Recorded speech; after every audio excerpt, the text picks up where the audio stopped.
Добър ден на всички! Честит празник! Горди сме, че сте тук днес сред нас. Нашето кратко и мъничко тържество от сърце започва с водосвет на новия клуб на община Аврен, т.е. в община Аврен, малко се вълнувам, простете ми, клуба на политическа партия Обединени земеделци. За мен е чест, заповядайте.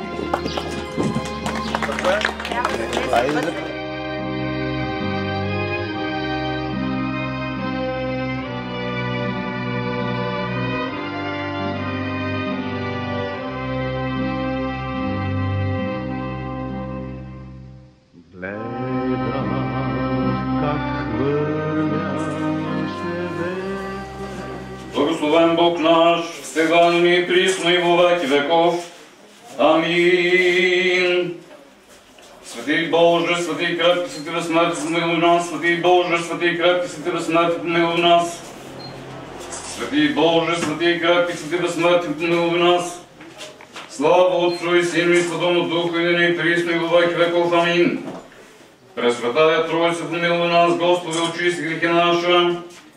Владико, прости беззакония наша, свети, пошли сели немощи наша, имене Твоего ради. Господи помилуй, Господи помилуй, Господи помилуй. Слава Отцу и Сину и Святому Духу, и присно и во веки веков. Амин. Отче наш, иже си на небесех, да свети се име Твое, да прииде царствие Твое, да буде воля Твоя, яко на небеси и на земли. Хлеб наш насущни даст нам днес, и остави нам долги наша, яко же им оставям должником нашим. И не введи нас во изкушение, но избави нас от лукавого. Яко Твое царство и сила и слава, Отца и Сина и Святаго Духа, нине и присно и во веки веков. Амин. На Господа да се помолим. Господи помилуй. Господи Исусе Христе Боже наш, Ти си ни заповядал да се трудим, за да изкарваме насъщния си хляб и да удовлетворяваме нашите телесни и духовни потребности. но не всяко наше дело и предприятие според нашите слаби човешки сили. Сам ти си казал, че без тебе не можем да правим нищо. Ти помагаш на всички, които с вярата призовават. Затова и твоите раби, всички обединени земеделци, техните приятели, всички, които присъстват тук и всички, които ще работят тук, на които предстои важно и трудно дело, преди да го започнат, прибягват към Твоята божествена помощ, за да могат, като го започнат в Твое име и със Твоя подкрепа, да го завършат благополучно в своя полза и за Твоя слава. Посочи им, проче, Господи, пътя, по който трябва да вървят. Бъди винаги с тях, укрепи ръцете им, помага им и отстрани от пътеките им всяко дяволско ухищрение, всяка спънка и нека успешно преодолят всяко затруднение. Така като познаят Твоята сила, да прославят името Ти през всички дни на живота си. Амин.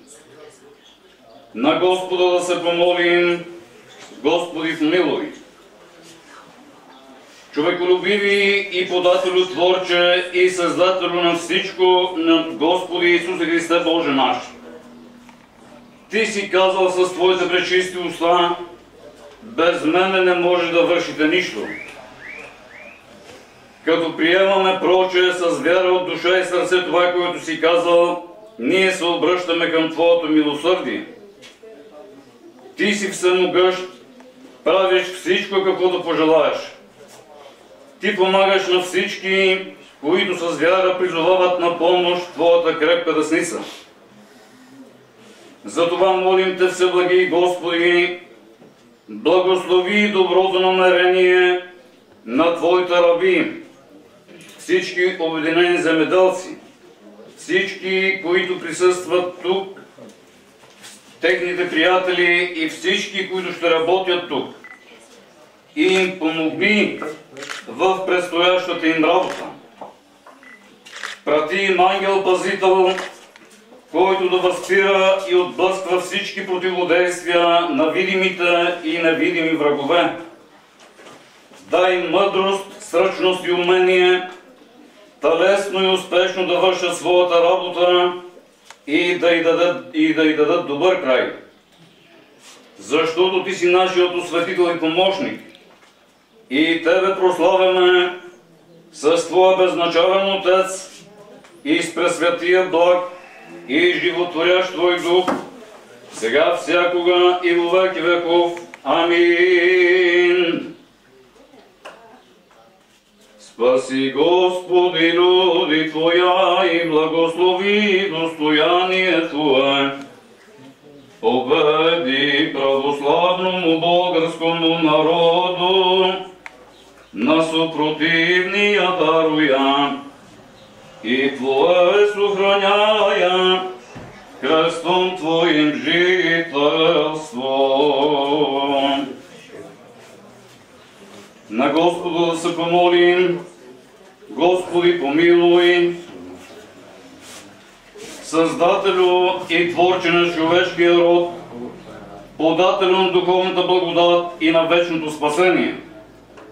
Сам Ти, Господи, изпрати Твоя Свети Дух с небесно благословение на този клуб и го съоръжи със силата на небесната защита, за да бъде от полза на Твоите раби, които ще работят тук.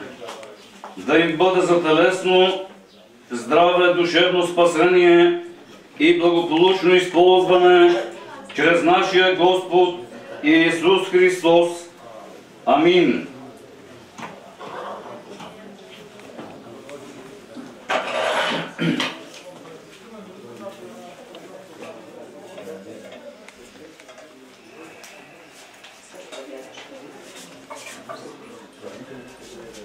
Благославя се този клуб чрез поръсването с тази светена вода в името на Отца и Сина и Светия Дух.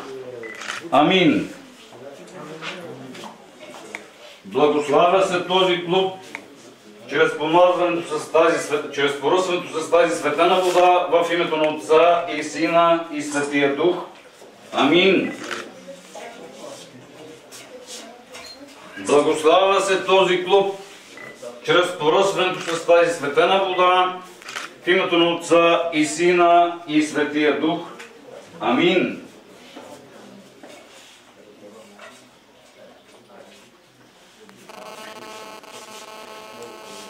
Благославя се този клуб чрез поръсването с тази светена вода в името на Отца и Сина и Светия Дух.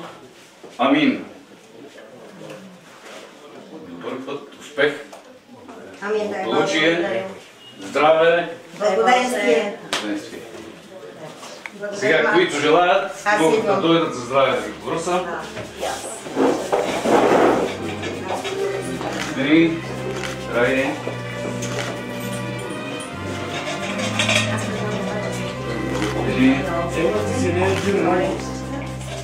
Благодари, успех, здраве.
Спасявайки делото на свети Кирил и Методий, България е заслужила признателността и уважението не само на славянските народи, но и на света.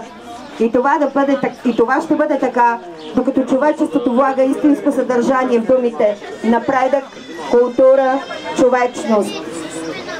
Това са думи на Роже Бернар, френски лингвинист и специалист по български език с международна репутация, носител на високото държавно отличие свети Кирил и Методий.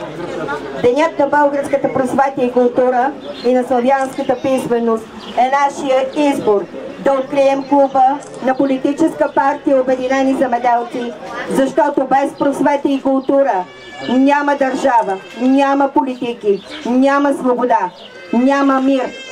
Свидетели сме на това, как много хора се отказаха да живеят. Те не приемат предизвикателството на живота и живота не им отправя повече предизвикателства.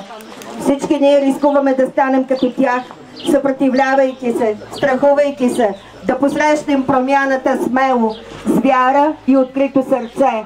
Днес в оранжево и зелено ние поднасяме нов избор за живота в община Аврен.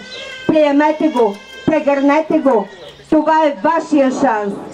Така както свети Кирил и Методий са създали буквите, чрез които днес общуваме, създавайки думите, така и ние, политическа партия Обединени земеделци, сме тук, за да заявим: ние сме грамотни да участваме в живота на община Аврен. Ние можем да поемем отговорността и като птица Феникс Днес от пепелта да възродим и дадем на община Аврен шанс за ново начало, за чисто управление, за съпричастност към житейските проблеми, за емпатия, светлина и топлина. За мен е чест да приветствам и да дам думата на председателя на политическа партия Обединени земеделци госпожица Петя Ставрева, жената, която носи на плещите си тежките зърки на предците, онези, с чиято кръв е закърмена тази земя, земята на община Аврен. Давам думата. Благодаря, Мариана. Наистина много силни думи. Скъпи приятели, днес е голям празник за всички нас. Днес имаме двоен празник, ние земеделците, приятелите на Земеделския съюз. Защото първо отбелязваме един празник, най-българския празник, празника на българската просвета и култура, празника на буквите. Както Кирил и Методий преди много години ни дадоха силата и светлината на познанието, така и днес, на този знаков ден с откриването на Клуба на Обединени земеделци, аз вярвам, че всички заедно тук правим един избор, който е много важен. Избор за ново възраждане на Аврен и региона. Община Аврен е зеленото сърце на Варненска област. Тя е сгушена в прегръдката на гората. В герба на община Аврен са слънцето, златния клас, морето, всичко, което показва, че Аврен е едно малко кътче от рая. Днес си спомняме думите, които са знакови за нас българите. Върви, народе, възродени, към светли бъднини върви. Аз вярвам, че е време за едно българско възраждане. За възраждането на българския дух, за възраждането на българските села, за възраждането на Аврен. Много скоро, скъпи приятели, всички ние ще бъдем изправени пред един много важен избор. Избора за бъдещето на нашите градове и села, избора за бъдещето на България. Направете този избор разумно. Доверете се на хора, които искат и могат да взимат отговорни решения за едно по-добро бъдеще. Защото утре започва от днес. От нашия избор, от нашите решения. Аз вярвам, че днес, символично отваряйки клуба на политическа партия Обединени земеделци в община Аврен, ние отваряме вратата към шанса, към просперитета, към новите възможности. Дошло е време за промяна, но тази промяна зависи от всеки един от нас. Вярвам, че тук в Аврен има достатъчно хора, които искат и могат да бъдат част от тази промяна. Вярвам, че нашият председател на структурата ни тук, господин Свилен Радев, ще бъде част от знаковата промяна в община Аврен. Той заслужава нашата подкрепа и много скоро всички ние заедно ще го подкрепим, за да дадем шанс на община Аврен. Честитя празника с пожелание за много здраве, за много разум, за светли и добри дни, които ще бъдат част от голямата промяна тук в община Аврен. Честит празник и нека Господ да ни помага по важния, но отговорен път към промяната и към просперитет. Благодаря. Благодарим на госпожица Ставрева. Давам думата на областния председател на Варна, господин Свилен Радев. Той е много близо до още една врата. Ей там, няма сега да я кажем коя, само ще я посоча. Ей там зад борчетата. Благодаря ви. Уважаеми приятели, колеги, съмишленици. Събрали сме се на този светъл празник 24 май, за да открием клуба на политическа партия Обединени земеделци в община Аврен. Избора на дата за това откриване не е случайен. Вярвам, че нашето присъствие тук е продиктувано единствено от нуждите на хората в този край. Не сме тук за да политиканстваме, а за да изградим една здрава връзка с хората, с техните проблеми и да се опитваме заедно да ги решаваме. Така работят нормалните политически партии, без значение това дали са парламентарно представени или не. Така ще работим и ние. Социалните проблеми, ниските доходи, развитата инфраструктура, липсата на работни места са недобре известни. Знам, че има много въпроси за решаване, че на хората им е омръзнало от празни и неизпълнени обещания. Политиката се превърна в мръсна дума, заради партии еднодневки и политици на гаждачи. Всички те спомогнаха в кавички, за да стигнем до тук. Ние от политическа партия Обединени земеделци вярваме, че е настанало време това да се промени и това трябва да стане тук и сега. Вярвам, че нашето присъствие тук е един нов, огромен шанс за община Аврен, защото това място не е само клуб на политическа партия Обединени земеделци, но и на хората в тази община. Вратите на този клуб ще бъдат винаги отворени за всеки един от вас, без оглед на възраст, етническа принадлежност или партийни пристрастия. Ние поемаме инициатива да консултираме всеки един готов да развива земеделие и животновъдство. Готови сме да помагаме на всеки млад човек, готов да се развива тук. Ние нямаме за цел конфликти, омрази или реваншизъм. Нашата цел е близко до хората и техните проблеми. И в това се изразява гордостта ни. Горди с потенциала от хора, ние ще бъдем семейство за семействата, за старите и самотни хора, за младите, които ще намерят в нашата детелина своето щастие и развитие. Благодаря ви. Ми закривам културната част, започвам веселата. Благодаря ви за присъствието. Заповядайте, който не е видял клуба на Обединени земеделци, да влезе да почете с присъствието клуба, и вътре има една тетрадка, която е отворена за всички присъстващи, с която могат да дадат своите предложения, съвети за развитието на община Аврен. Надявам се това развитие на община Аврен да бъде свързано с моята личност. Заповядайте.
добро.